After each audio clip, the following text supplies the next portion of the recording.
So Dan Trachtenberg, the director of Prey and the Predator animated film Killer of Killers, makes another attempt at a Predator project, this one in the form of Predator Badlands. Now, I've pretty much watched all the Predator films from the past decade and so on, and I will say that Predator Badlands doesn't fail to surprise me with the visuals. And what I love about these movies is that they never fail to show off exactly how advanced these hunters are. I like how Trachtenberg is able to film a movie that shows similarities but also so different in so many different ways. This film isn't exactly like Prey. Prey is a film that takes the underdog and shows how David can defeat Goliath, even with their limited resources and technology. Whereas Predator Badlands is more of a movie that has the advanced alien race fighting against themselves in order to prove themselves. So this movie takes Dek. He's one of the younger predators in his clan, and he's known to be the weaker out the bunch. And he makes a vow to go hunt one of the strongest apex predators in a planet named Genna.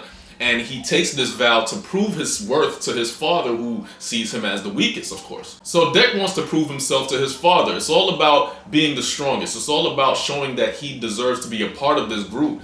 And his father doesn't see him as such. So Dek heads off to this planet to go hunt the Calyx, who's the apex predator of the planet Genna. Now, the predators here of planet Yautja, they're very advanced. I mean, you should see these guys' swords. I mean, the sword that they have looks like it could cut through pretty much anything. I feel like this version of Predator is a lot more advanced than the one we saw in Prey because, you know, they have their own language. They speak their own language. They communicate with each other, and they have goals. You know, they want to show that they're strong and superior among other races. Okay, so it's pretty much the same type of goal as most of the Predator movies. You know, they go to another planet and they hunt the strongest creature there and then bring its head back to prove themselves and prove their worth. I couldn't help but ask myself, why did he have to choose the most dangerous planet out of every planet to go prove himself to his father? This is a planet that even Dek's father and his clan stays away from because it carries the most dangerous out of all the apex predators. But Dek is like, what the hell? If I gotta prove myself to my father and to my people, this is the planet I'm doing it on. I'm taking out the biggest guy here. And I respect it, you know, salute to him. And he does go to this planet. Well, in a way that I don't want to spoil for you guys. There's a lot that happens in this movie. I like how this movie is giving the Predator a lot more personality from what we're used to. It's not just, you're not just seeing the Predator go to a planet to hunt, you're seeing a reason behind it. There's purpose as to why the Predator is now going to this planet, you know? And not only that, but you're also seeing more personality, you know, you're getting a different side of the Predator. I feel like that's something we're not quite used to see this advanced alien race communicate with one another, and there's conflict among them. The father of the Yautja, he's kind of a dick. He doesn't believe that his clan should harbor weakness, and if he feels like you're weak amongst the clan, then you don't deserve to survive. You don't deserve to live. You do not deserve to be part of their group. This is the kind of dad I'm pretty sure nobody wants to have. He's the kind of father that will take you out if he feels like you're inferior among the rest. He doesn't care if you're blood or not. He will kick you out the group. So Dek goes to this planet and he hopes to bring back the head of the Calyx to prove himself to his father,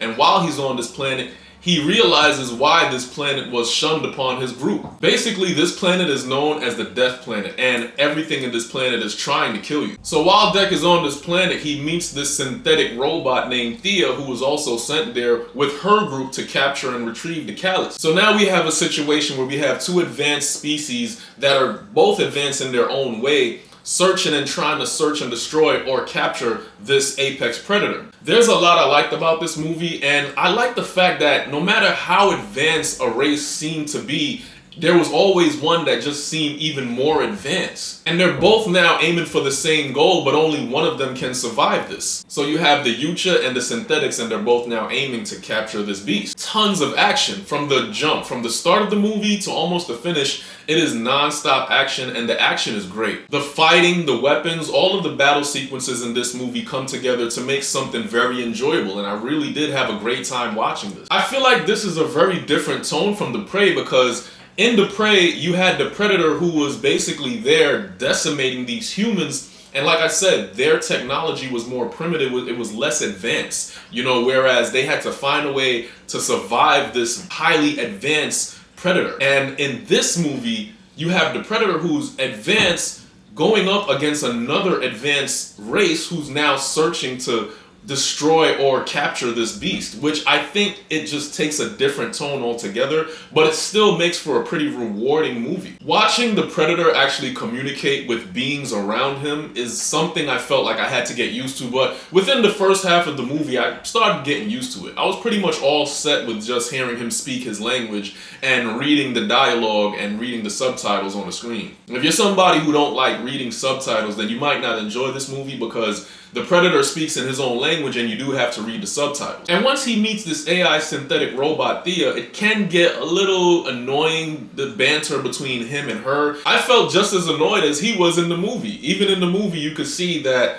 you know, Deck was really annoyed with how much talking she was doing and how annoying she was being, and I literally felt his pain because I was getting annoyed. But once they encountered a new species on the planet, it would be less talking, more action, and I feel like that's where Predator movies shine the most. Things that are getting destroyed or damaged or killed in this movie is not humans, it's not real people. You know that there's synthetic robots, there's monsters, there's aliens, there's, other forms of life, but it's not real people. So I feel like that also kind of took away from how it felt as far as like the danger was concerned. Because you see the Predator destroy one of these robots or you see him murder one of these aliens and you're like, shit happens. It wasn't like in Prey where I was really more concerned with the inhabitants of that planet. I didn't really feel anything for the species of this planet, and maybe that just makes me a terrible person. I don't know. Because once Deck landed on this planet, he was getting attacked by different forms of nature from this planet. He's getting attacked by trees, he's getting attacked by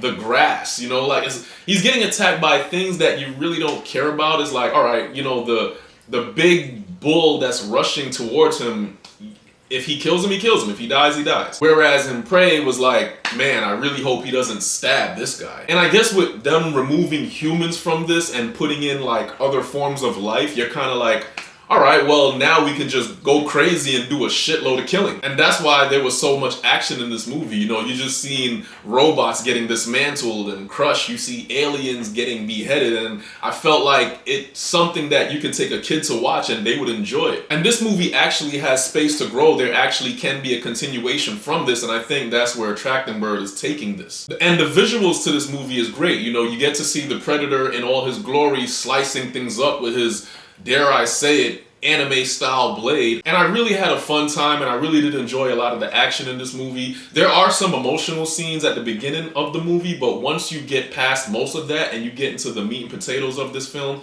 it becomes a really fun time. In most movies, Predator was always hunting the prey being man. In this movie, it's almost like the Predator is the hunted because he's on a planet that really doesn't take no shit, but all the while still have to prove himself by taking out the strongest alpha alien monster there is. So I actually like the direction they took this movie because I feel like the Predator kind of does need a change. It's time for them to kind of do a little bit differently from what they normally do with the Predator. And I think that's where they're taking this because that's what they did with Predator Badlands. You're giving the Predator an actual identity now. They have a name, they have a race, and they're actually explaining why they're hunting things. It's not just them showing up doing things. So I feel like I love that for the Predator and I can't wait to see what they do with the next installment of this. But guys, you should definitely check out Predator Badlands, especially if you're a fan of this franchise. I feel like you will enjoy this movie a lot. Like I said, there can be some annoyances with dialogue in this movie, but for the most part, the action scenes